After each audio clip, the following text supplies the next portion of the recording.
Hi, I'm Colleen. Let's talk about some books coming out in November. Hi, I'm Colleen Delaney. I talk about books and writing. Today we're going to talk about some books that are coming out in November. If you're new here, in the description I always put links to like my newsletter and some of the books I've written. And please hang out if you enjoy this video. I usually do one video like this a month where I talk about everything that's coming out the next month. I am going to skip this video for December, and I'll talk about that later why. I tend to usually build this video around what I think both Book of the Month and Aardvark are going to pick for their book boxes, but I'm going to be honest, when making the list this month, I really just picked stuff that sounded kind of like good to me instead of like really trying to curate my ideas towards where I thought both those companies would be choosing from. I did, however, still organize it by genre, and today we have romance, historical, thriller mystery, lit fic / contemporary fic, fantasy, some magical realism, and a solitary YA. But we're gonna go ahead and start with romance. And the first book I have to talk about that's I'm excited is coming out in November is Bewitching Rosemary, which is my book, the second book in the Witches of Star Island. The first book right there is The Hedge Witch. Bewitching Rosemary is coming out on November 19th. It's a cozy paranormal romance about a witch and finding her soulmate who ends up being the new sheriff in town. There's a link in the description if that sounds like something you would like, or if you're just obsessed with this beautiful cover like I am. Now here are some books that are not written by me that I think people might be interested in that are in the romance genre. I keep my laptop on my lap for this because it's too hard for me to remember every plot line of all the books I'm going to talk about because there's definitely over 20. First is She Really Going Out With Him by Sophie Cousins. I'm going to be really honest. I've never read a Sophie Cousins. I've always been kind of like on the fence with her stuff, but that line, Is She Really Going Out With Him, is from an old song and my mom used to always sing it when I was a kid. And so I got very like, oh, like a little bit of a nostalgia pang when I saw it. So right now it has 481 ratings on Goodreads with a 4.3 average. It is 368 pages and it is coming out on November 19th also. Here's a quick blurb. Columnist Anna Appleby has left her love life behind after a painful divorce. Who needs a man when she has 2 kids, a cat, and uncontested control of the TV remote? Besides, she'd rather be single than subject herself to the hell of online dating. But her office rival is vying for her column, and no column means no stable source of income. In a desperate attempt to keep her job, Anna finds herself pitching a unique angle. 7 dates, all found offline, chosen by her children. From awkward encounters to unexpected connections, Anna gamely begins to put herself out there, asking out waiters, the mailman, even her celebrity crush. But when a romantic connection appears where she least expected it, will she be brave enough to take a chance on love? That sounds really cute.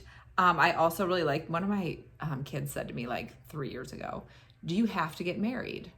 And I was like, no, you don't have to get married. And she seems like, and then she said, because it seems like you and dad talk a lot about what you're going to watch on TV at night.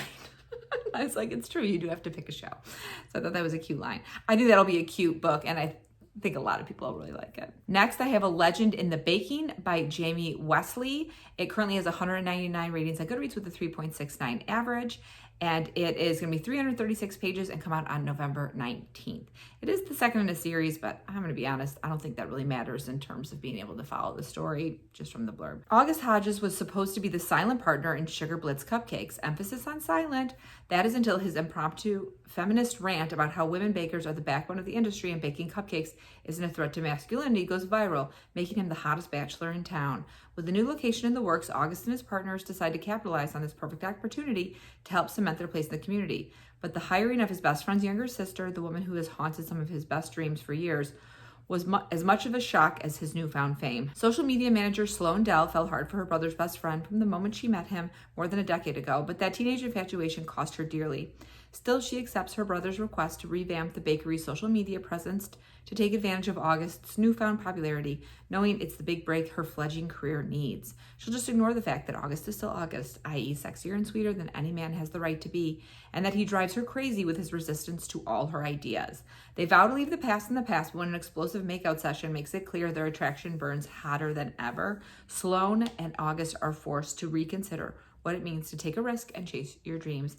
As they're both about to find out, all's fair in love and cupcakes. That sounds like a really sweet, fun rom-com. And then lastly, I have, for this genre, Pictures of You by Emma Gray, which is listed as both romance and contemporary, but I put it in romance, but I don't know.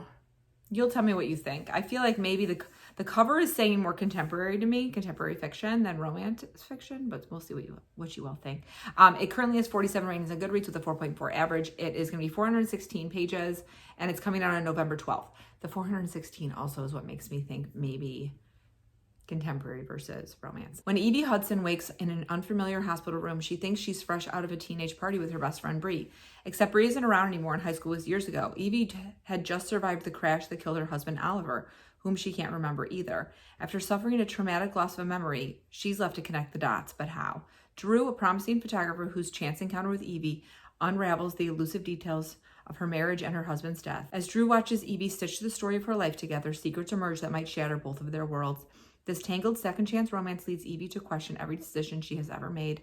This time around, she's seeing all the things she missed and the life she gets to choose again. So that, I feel like, I do think that's going to have a romantic plotline. And because it's in romance, I do think it's going to have a HEA. But I think it might feel more contemporary fiction just because of the plot structure. Next up, we have historical fiction. Let's start with City of Nightbirds by Juea Kim, I think is how you say the author's first name. I'm not positive. Currently has 30 ratings on Goodreads with a 4.2 average. It's 320 pages and it's expected to come out on November 26th. I always love how it says expected publication because it's like anything could happen. A once famous ballerina faces a final choice to return to the world of Russian dance that nearly broke her or to walk away forever in this incandescent novel of redemption and love. On a white night in 2019, prima ballerina Natalia Leonova returns to St. Petersburg 2 years after a devastating accident stalled her career. Once the most celebrated dancer of her generation, she now turns to pills and alcohol to numb the pain of her past. She is unmoored in her old city as the ghosts of her former life begin to appear. Her difficult mother, her absentee father, and 2 gifted dancers who led to her downfall. One of those dancers, Alexander, is the love of her life who transformed both Natalia and her art. The other is Dmitri, a dark and treacherous genius. When the latter offers her a chance to return to the stage in her signature role, Natalia must decide whether she can again face the people responsible for both her soaring highs and darkest hours. I thought this would be really cool because I do think ballet, first of all, is a great setting. Second of all, I mean, like, I was a dancer for a very long time. My girls are taking some time off from dance because it was already getting a little intense. 2 of them are going to start back up in the spring, but 1, it was just like getting a little too much for.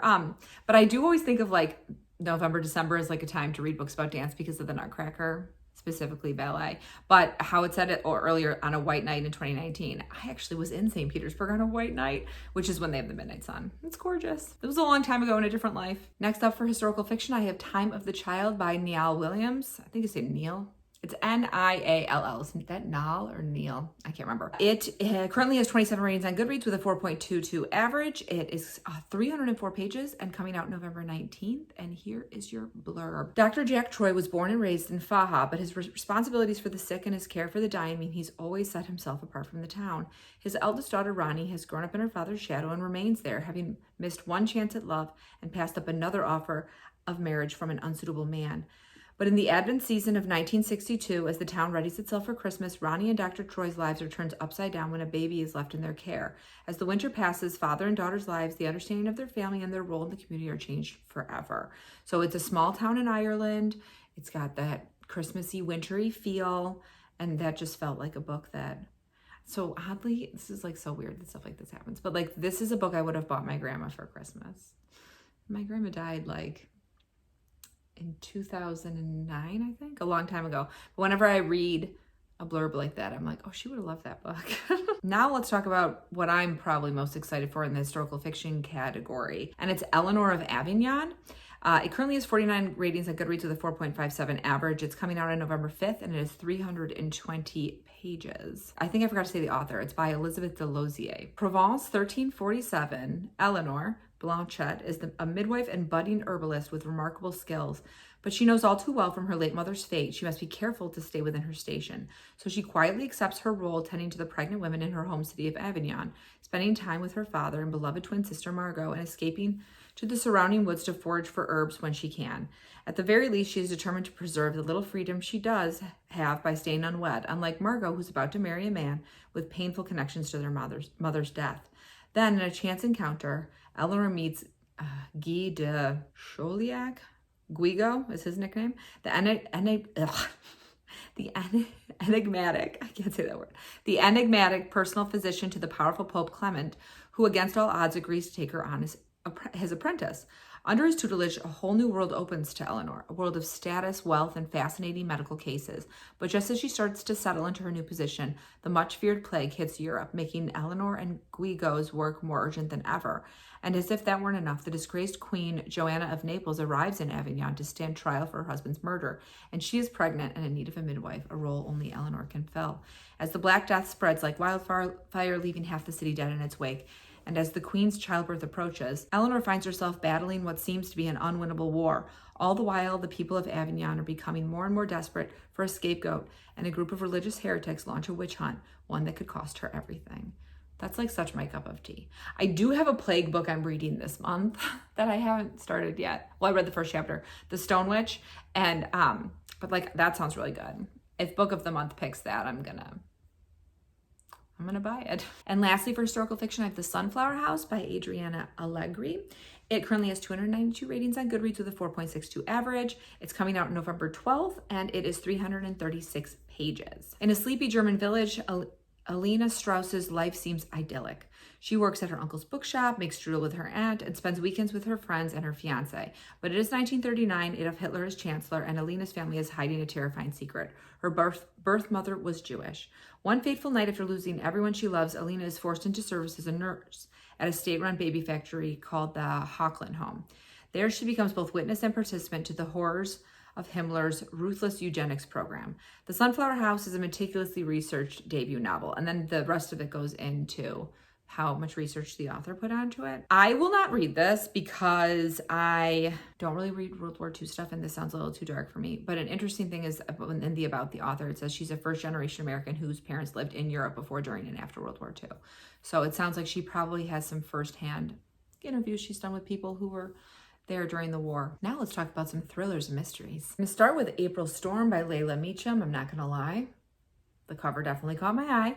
It currently only has 16 ratings on Goodreads with a 4.06 average. It's coming out on November 12th, and it's 256 pages. Catherine Walker enjoys an enviable life. Her husband is an accomplished doctor, her children are bright and successful, and she devotes herself to charity work that uplifts her suburban Colorado community. Settling into a new year, her life couldn't be better until April. For Catherine, April has always reigned trouble, but this time may be even stormier than the fraught past she's trying to overcome. Already distraught over the child she miscarried in the same cursed month many years ago, the emotionally fragile woman isn't ready to consider the overwhelming evidence that someone may be trying to take her husband and her life. That just sounded like, it goes on to say like it's a page turner. That sounded like a pretty good like suburban thriller where you feel like, am I going insane, or are these people actually trying to murder me? And the next one had a title that was impossible to ignore, The Author's Guide to Murder. And it's by Beatrice Williams, who usually writes historical fiction. Lauren Willig and Karen White. I don't know either of those authors. That doesn't mean they don't have extremely prolific careers.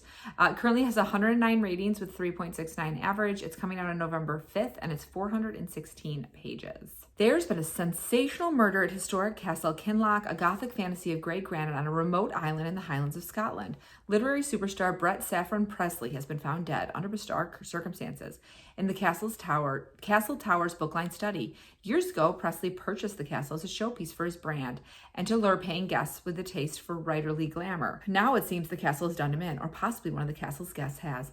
Detective Chief Inspector Ewan, E-U-A-N, probably Ewan McIntosh, a local with no love for literary American show-offs, or Americans in general, finds himself with the unenviable task of extracting statements from 3 American lady novelists.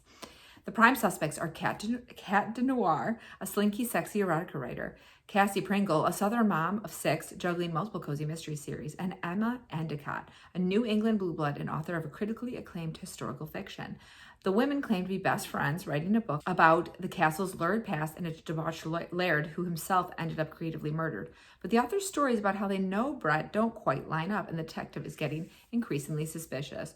Why did the authors really come to the castle? Is the murder of a long-ago laird somehow connected with the Playboy author's unfortunate demise? And what really happened the night of the great Kinloch, I'm not going to be able to pronounce this, C-E-I-L-I-D-H, when Brett skipped the folk dancing for a rendezvous with death?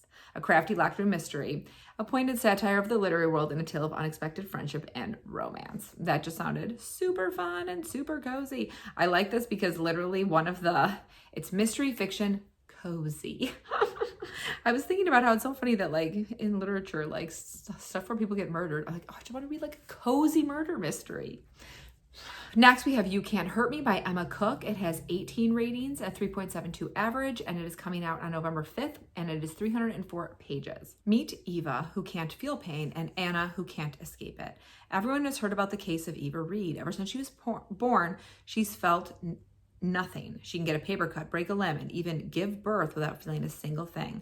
Her life has long captivated the fascination of reporters and researchers, including Dr. Nate Reed, Eva's husband and acclaimed scientist renowned for his work in the pain laboratory.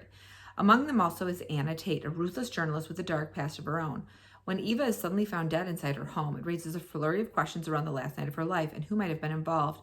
Anna finds herself growing increasingly obsessed with Eva's protected, painless existence, and her promising career as a psychotherapist, and especially her toxic relationship to the alluring Dr. Reed, whom Eva met and married as his former patient. But what other secrets could they be hiding? When Dr. Reed embarks on the process of writing a book about Eva, an opportunity arises for Anna to work alongside him. As she slowly inserts herself into their home to uncover what's fact and what's fiction, shocking discoveries await her, and not everyone may come out unscathed. I wonder if there are actually people like that can't feel anything. I feel like it would be a double-edged sword, because I'm assuming if you feel no pain, you probably can't like enjoy a massage, among other things. And then lastly, for thriller mystery, I have The Lake of Lost Girls by Catherine Green, which was funny when I read it because The Sea of Lost Girls, which is like over there somewhere, is one of my favorite Carol Goodman novels of all time. And I was like, I read it like 3 times. You know, sometimes when you read a title, you're like, wait, what does that say? What does that say? What does that say? This currently has 433 ratings on Goodreads with a 3.92 average. It's coming out November 5th, and it is 320 pages. It's 1998, and female students are going missing at Southern State University in North Carolina. But for freshman Jessica Fadley, a once bright and responsible student, is going through her own struggles. Just as her life seems to be careening dangerously out of control, she disappears. 24 years later, Jessica's sister Lindsay is desperately searching for answers and uses the momentum of a new chart-topping true crime podcast, 10 Seconds to Vanish, that focuses on cold cases to guide her own investigation. Soon, interest reaches a fever pitch when the bodies of the long missing women begin turning up at a local lake, which leads Lindsay down a disturbing road of discovery. In the present, one sister seeks to entangle a complicated web of lies. In the past, the other descends even deeper into the darkness that will lead to her ultimate fate. I have found that I really enjoy thrillers that have a true crime podcast aspect, which is interesting because I don't really listen to a lot of true crime. The only one I listen to is National Park After Dark, and it's not like a straightforward true crime podcast. Some episodes are true crime, but some are missing people, or like survival stories. Some are animal attacks. Some are just like weird stuff, hauntings, aliens, but there are some like murders. But I really have found that I like that setup, and I also really like dual timeline thrillers. I think those are very, very interesting. So next is my contemporary / lit fic section, which I usually bundle together, but I actually have one of each this time. We'll start with contemporary. The first is The Magnificent Ruins by Nayantara Roy. It is coming out on November 12th. It currently has 26 ratings with a 4.19 average on Goodreads, and it's 448 pages. It's the summer of 2015, and Lila D is on the verge of a breakthrough in her career as an editor at a prestigious New York publishing house.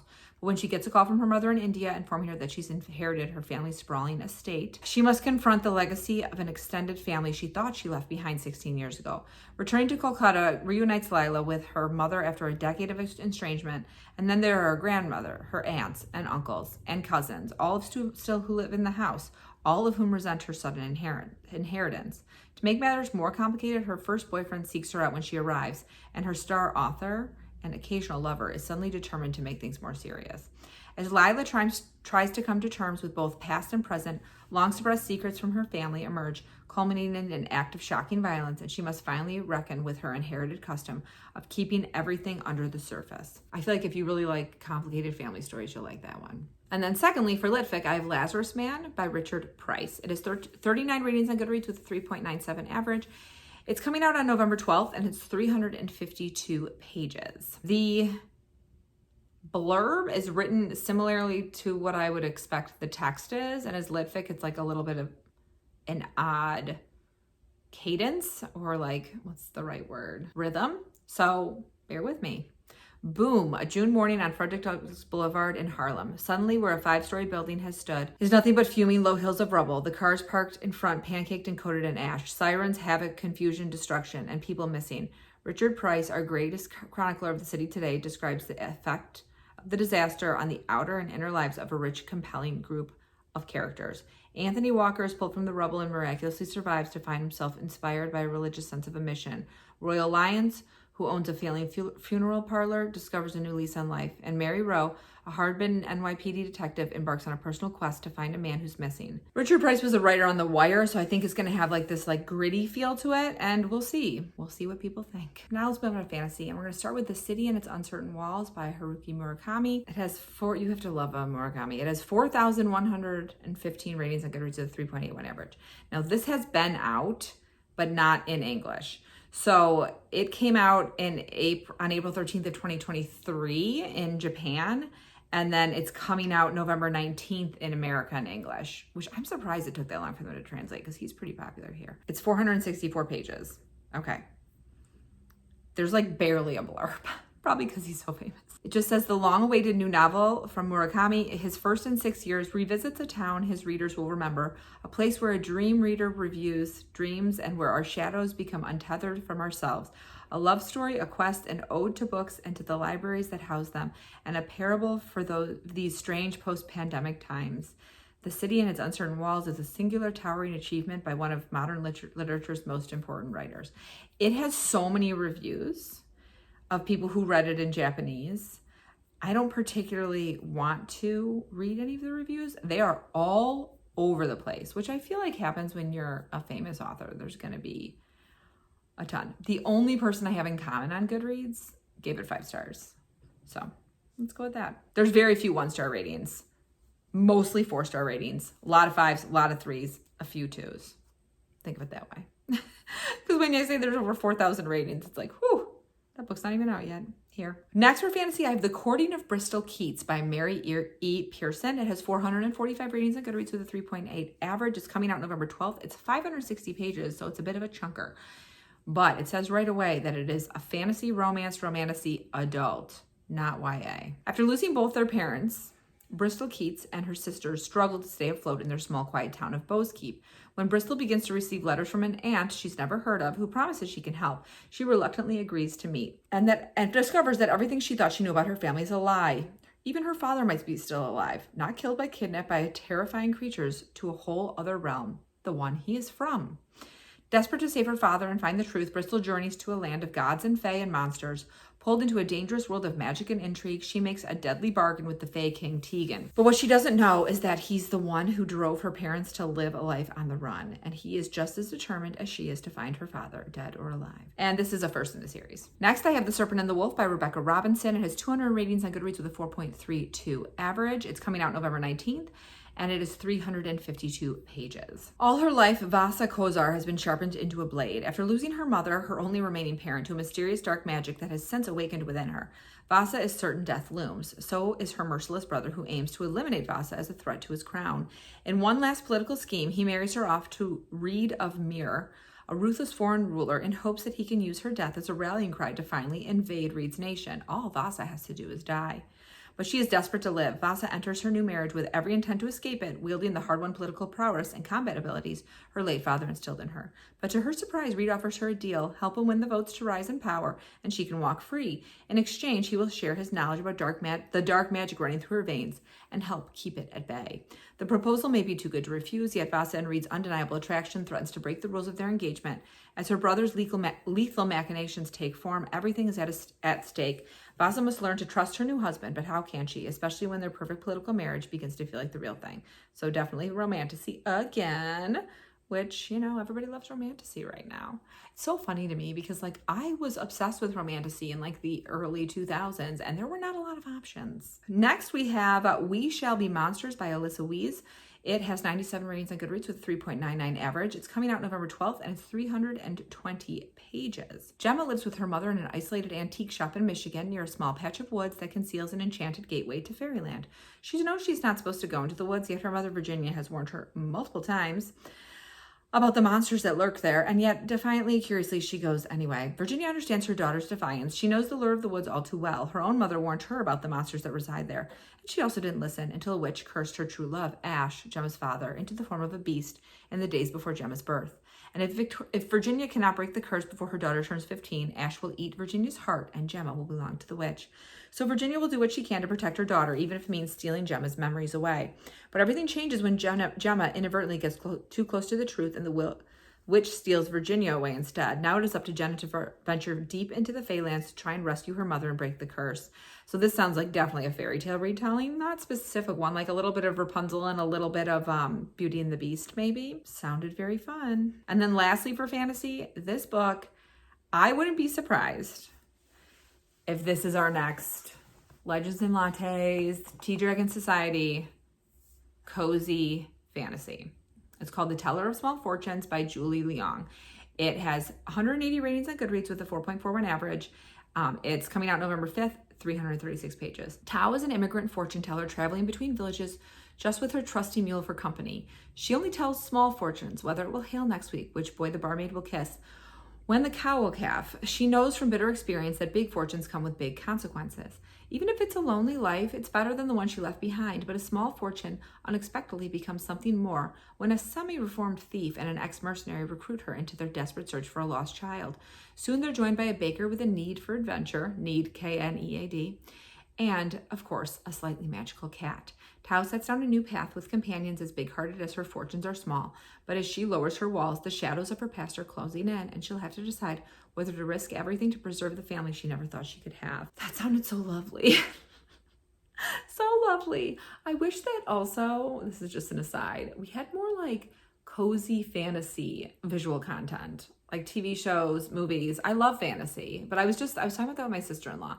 Like my kids love like Lord of the Rings, but like 2 of them are old enough to watch it and 2 are not. And I wish there was just like, you know, a little show about hobbits, like the beginning, trying to plan a party and just the stuff that goes wrong.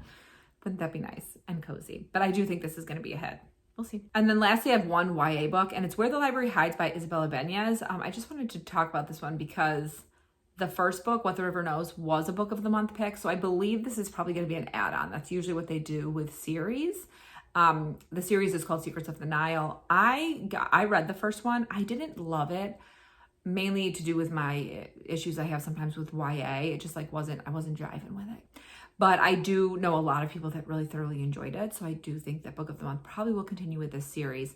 It currently has 252 ratings on Goodreads with a 4.34 average. It comes out November 5th and it's 400 pages on the dot. The description is 100% a spoiler of the book. So I'm not going to read it. I'll just tell you it's 1885 Egypt, because after that, everything is a spoiler. So I'm not going to read anything for you. But it's kind of like The Mummy-ish, if it was YA, and not as scary. The Mummy had that like kind of like horror vibe to it as well. And that's my last one. So those were a bunch of the books that are coming out in November that I do think are worth noting and being excited for.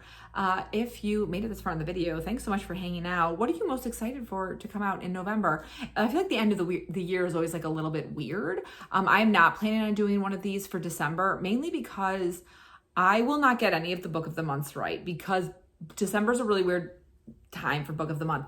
They do a lot of books from past months. I think last year was like 3 books from months that had already passed and 2 books from January. There were no actual December releases.